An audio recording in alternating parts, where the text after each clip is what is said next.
Hello guys, and welcome back to the video on Chapter 3, Exploring Global Businesses. In this video, we will discuss the following items: key definitions in international business, approaches to international trade. We would also talk about different types of restrictions, reasons for and against trade restrictions, some key aspects of the development of the world trade system, what we mean by different levels of economic integration, and finally, some strategies companies employ when deciding how to enter into international markets. International business is all business activities that involve exchanges across national boundaries. Countries trade when they have a surplus of a product they specialize in and want or need another product. Trade involves two key activities: exporting and importing. Exporting is selling and shipping raw materials or products to other nations. Importing is purchasing raw materials or products from other nations. Two other important concepts in international business are balance of trade and balance of payments. Balance of trade is total exports minus total imports. Balance of payment is the total flow of money into a country minus the total flow of money out of that country over a period of time. For many years, China had a trade surplus. However, at the end of 2016, China had a trade deficit because it imported more than it exported. Likewise, Japan continues to have a trade deficit. Here it is important to look at the effect of the balance of trade on the balance of payments. So, what are the approaches to international trade? First, let's talk about zero-sum games. Zero-sum games are negotiations between two parties in which what a person can gain is equivalent to what the other person loses. So there is a lot of tension, as in the soccer match, because nobody wants to lose. There are two general approaches to trade: zero-sum approach and positive-sum approach.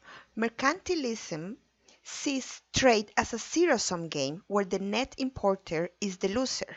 Therefore, such countries strive to export more than they import.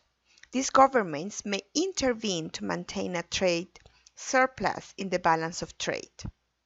Another view is that trade is a positive-sum game where both countries can win from trade.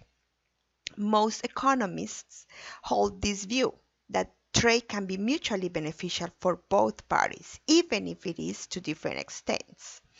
This brings us to the important concepts of absolute and comparative advantage. In 1776, Adam Smith attacked the mercantilist assumption that trade is a zero-sum game. He argued that countries differ in their ability to produce goods efficiently. Thus, some countries have an absolute advantage in the production of a product when it does so more efficient than any other country. According to Smith, countries should specialize in the production of goods for which they have an absolute advantage, and then trade these goods for goods produced by other countries.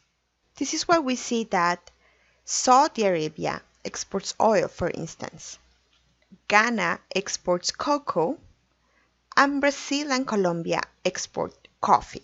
Let's consider the production of rice and cocoa in Ghana and South Korea. Ghana can produce cocoa with less resources than South Korea. It only needs 10 resources instead of 40. Likewise, Korea can produce rice with less resources than Ghana. If there is no trade, there are inefficiencies. If both countries specialize in their absolute advantage, more is produced with less. If both countries then trade, the price will be lower and more is consumed.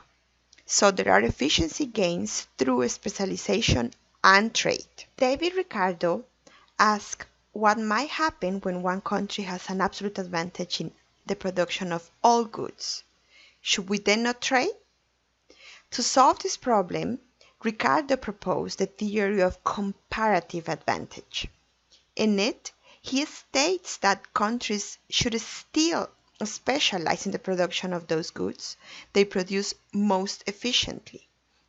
However, they should buy goods they produce less efficiently from other countries, even if this means buying goods from other countries that are less efficient at producing them.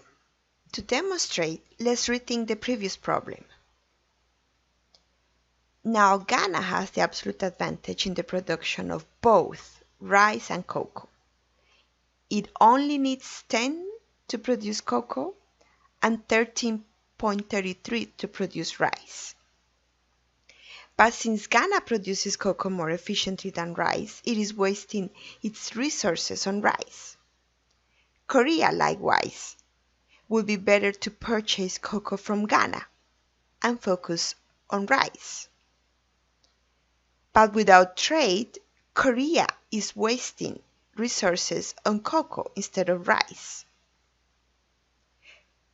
If both countries focus on the comparative advantage and then trade, there is an efficiency gain. To summarize, absolute advantage compares production efficiency between two or more countries. Comparative advantage assesses the production efficiency within a single country. Thus, a country has a comparative advantage when it can produce one product more efficiently than any other product it produces.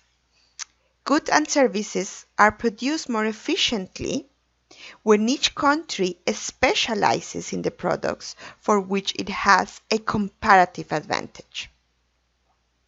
I want you guys to think that there are a lot of assumptions that are not discussed here.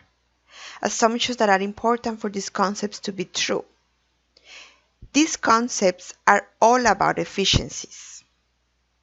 One last note, do not confuse comparative advantage and competitive advantage. Competitive advantage refers more to the company level and it takes into account the competition and the market. I want you guys to read this sentence. Everyone has a comparative advantage in something, but may not have an absolute advantage. If it's not clear why this is true, please rewatch the last 6 slides. It is very important that you can explain why this is true.